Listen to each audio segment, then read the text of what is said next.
दोस्तों, बात जब प्रेम की होती है तो सबसे पहले नाम श्री राधा और कृष्णा जी का आता है।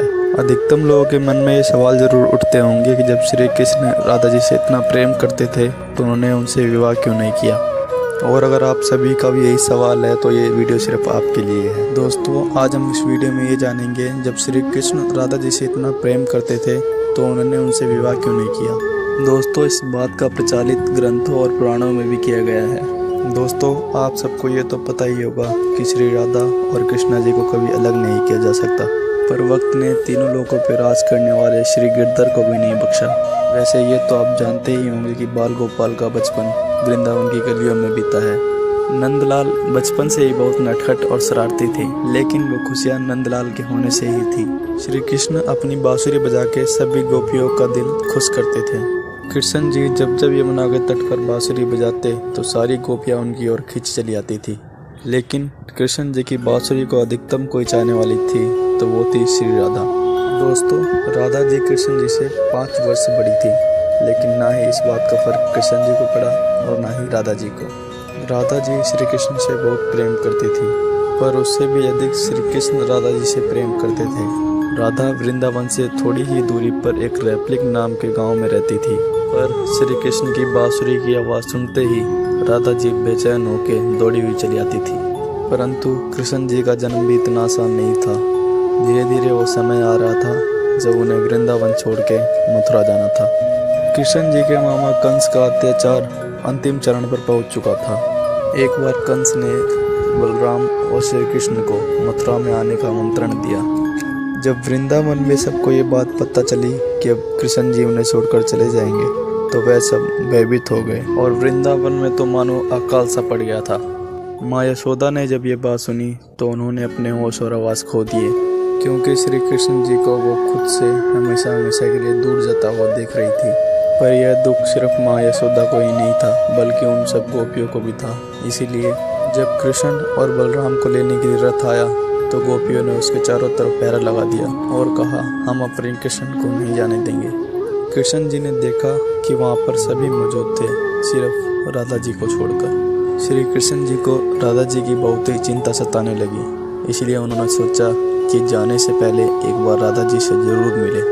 और श्री कृष्ण मौका मिलते ही श्री राधा जी के पास पहुँच जाते हैं। कृष्ण जी राधा जी से मिलते हैं, पर ना ही कृष्ण जी कुछ कह पाते हैं और ना ही राधा जी।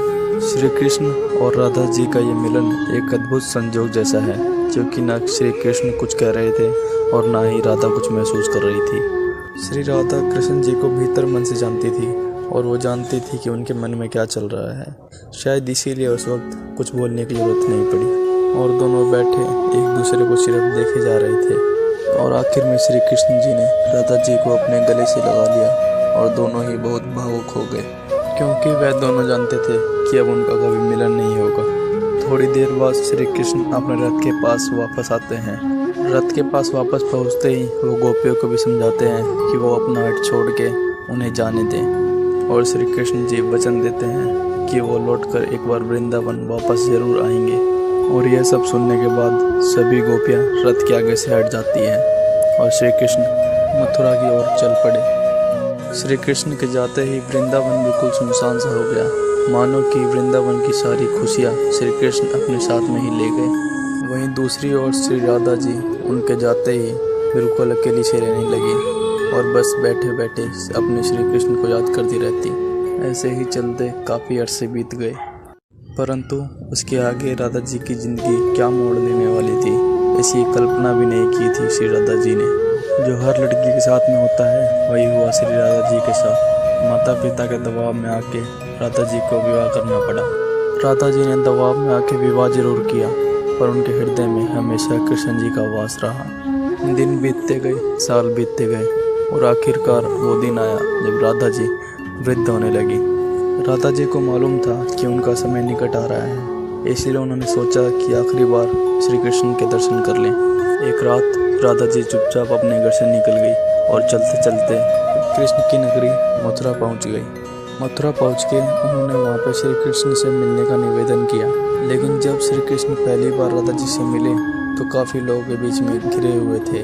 परंतु जब राधा जी और कृष्ण जी ने एक दूसरे को देखा तो उनकी खुशी का ठिकाना नहीं रहा। वह बस चुपचाप एक दूसरे को बहुत देर तक देखते ही रहे। दोस्तों, श्री राधा जी को मथुरा में कोई भी नहीं जानता था, इसलिए श्री कृष्ण ने उनको मेहमान की तरह आमंत्रित किया। कुछ दिन रुकने के बाद राधा जी को वैसा एहसास होने लगा था कि अब उन्हें यहाँ से चला जाना चाहिए। थोड़ी ही देर बाद श्री राधा कृष्ण जी के आखिरी दर्शन करके तुरंत वहाँ से निकल जाती है। राधा दौड़ती हुई जंगल की ओर भागती है। उन्हें खुद नहीं पता था कि वो कहाँ जा रही हैं। राधा चलते चलते काफ़ी दूर निकल गई और आखिरकार में थक हार के एक वृक्ष के नीचे बैठ गई। अब वो समय आ गया था जब राधा जी को कृष्ण की बहुत ही आवश्यकता थी। वो बहुत ही अकेली पड़ गई थी। जैसे ही श्री राधा के मन में तमन्ना हुई, अचानक से श्री कृष्ण प्रकट हो गए। जैसे ही श्री कृष्ण जी राधा जी के सामने आए, वो बहुत ही खुश हो गई। परंतु वह समय भी बहुत निकट आ गया था जब राधा जी को अपने प्राण त्याग कर इस दुनिया को छोड़कर जाना था। श्री कृष्ण जी ने राधा से कहा कि वह उनसे कुछ मांग ले, पर राधा ने मना कर दिया। श्री कृष्ण जी ने दोबारा राधा से कहा कि वह कुछ मांग ले। आज तक उन्होंने उनसे कुछ नहीं मांगा। श्री कृष्ण जी के बार बार अनुरोध करने पर श्री राधा जी ने एक आखिरी बार उनसे बांसुरी बजाने को कहा। श्री कृष्ण ने बिना देरी किए तुरंत बांसुरी निकालकर मधुर ध्वनि में बांसुरी बजाने लगे। बांसुरी की मधुर ध्वनि जैसे ही राधा जी के कानों में पड़ी, उन्होंने अपने प्राण त्याग दिए। राधा जी के दुनिया से जाते ही श्री कृष्ण जी ने राधा को अपनी गोद में ले लिया और फूट फूट कर रोने लगे। आंसू रुकने का नाम ही नहीं ले रहे थे। दोस्तों, कहा जाता है कि फिर कभी श्री कृष्ण ने उस बांसुरी को हाथ तक नहीं लगाया। दोस्तों, ये थी श्री राधा और कृष्ण जी की प्रेम कहानी। तो आज के लिए सिर्फ इतना ही। मैं मिलता हूँ आपको नेक्स्ट वीडियो में।